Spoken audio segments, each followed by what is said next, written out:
Hi class, today we're looking at Chapter 5, Lesson 3, Complex Fractions and Unit Rates. Now, what will I learn? How to simplify complex fractions and how to find unit rates. A complex fraction is a fraction with one or more fractions in the numerator or denominator or both. So in this case, an example of a complex fraction would simply be if I were to go 1/2 divided by 3/4. It's because it's a fraction dividing by another fraction. Or I can write something such as 1/2 divided by 5. So I can have a fraction in the numerator and just a whole number in the denominator. And of course, lastly, I could have 2 divided by 3/4. So in this case, I have a whole number in the numerator and then a fraction in the denominator. So there are multiple ways of writing a complex fraction. Now, complex fractions are simplified when both the numerator and denominator are complete integers. Now we're going to talk about complex fractions are simplified when both the numerator and denominator are integers. So in other words, that we end up with just single numbers, or in some cases the numerator will have a decimal or a fraction within it. Recall that a fraction can also be written as a division problem. So for example number 1, we have 2/5 divided by 4/9. So what it actually looks like is 2/5 divided by 4/9. And then we have to follow the same division rules that we already learned, which is 2/5 times 9/4. We can cross cancel the 2 and the 4, which leaves us with 2 and 1. So now I have 1 times 9, which is 9, and then 5 times 2, which is 10. So 9/2 is, or 9/5 times 2 would be 9/10. And that is our final result. Now in example 2, I have 2/4, and I'm going to divide that by 4/9. So again, I keep the first fraction, 2/4, and I multiply by the reciprocal, 9/4. I can cross cancel the 2 and the 4 here, which leaves me a 2 and a 1. I multiply what's left over, so 1 times 9 is 9. 4 times 2, I end up with 8. So my answer is 9/8, or I could write it as 1 1/8, but 9/8 is completely acceptable, so that is a correct answer. Then finally, in example 3, I have 8 divided by 3/4. So it's 8 divided by 3/4. And I'm going to keep the 8/1, and I'm timesing it by the reciprocal, which is 4/3. Now, I have 8 times 4, which is going to be 32. And I'm going to keep that. And then 3 times 1 is 3. So 32/3. Or I can actually convert that to 10 2/3, which would also be acceptable.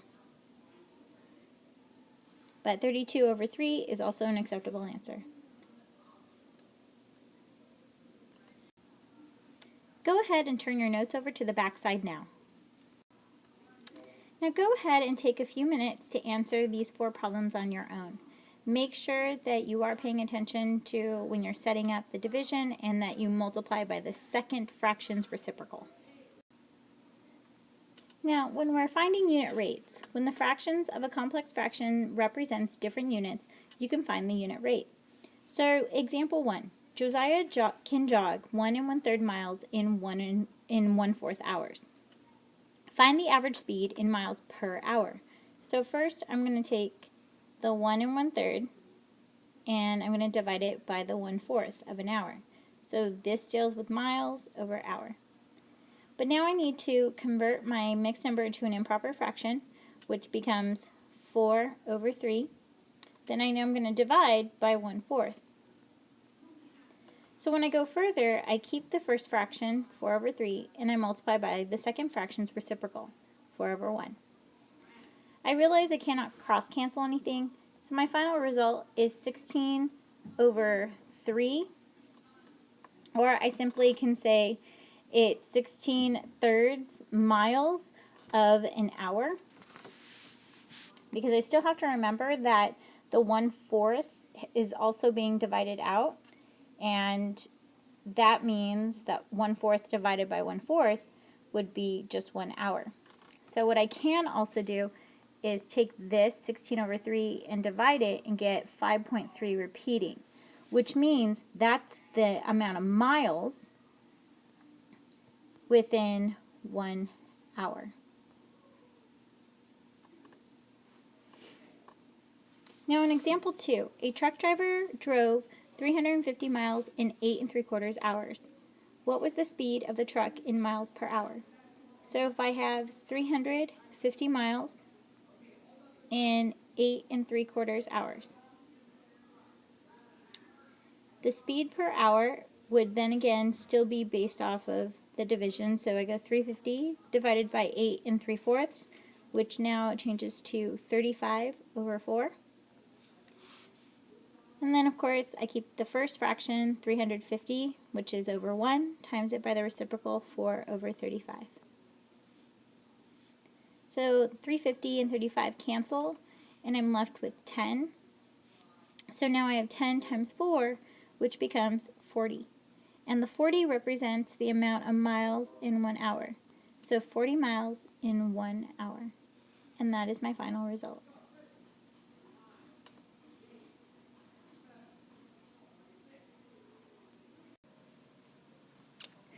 Now we're going to look at complex fractions that can be written as percents. So in this case, if I have 4.5%, I know that my denominator would be out of 100. So if it's 4 1/2, I would divide it by 100 because all percentages are out of 100.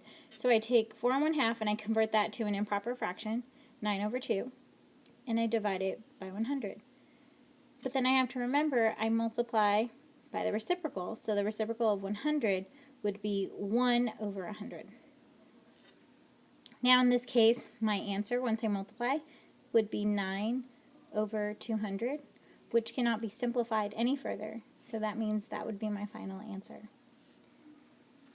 Now for example 2, the same idea. I take 12 1/2 and I divide it by 100. So 12 1/2 becomes 25 over 2, divided by 100. Then I'm going to go 25 over 2, times it by the reciprocal, 1 over 100. And now this time I can cross cancel 25 and 100, and that leaves me with 1 and 4. So I multiply, and I end up with 1 over 8, because 2 times 4 is 8, and 1/8 would be my final answer. Then in example 3, I have 3 1/3.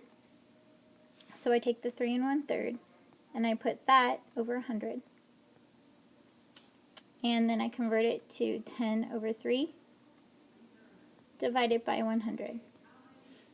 Now I have 10 over 3 times 1 over 100. Cross cancel. I'm left with 1 and 10. So I can multiply that out, and it becomes 1 over 30. And that would be my final answer.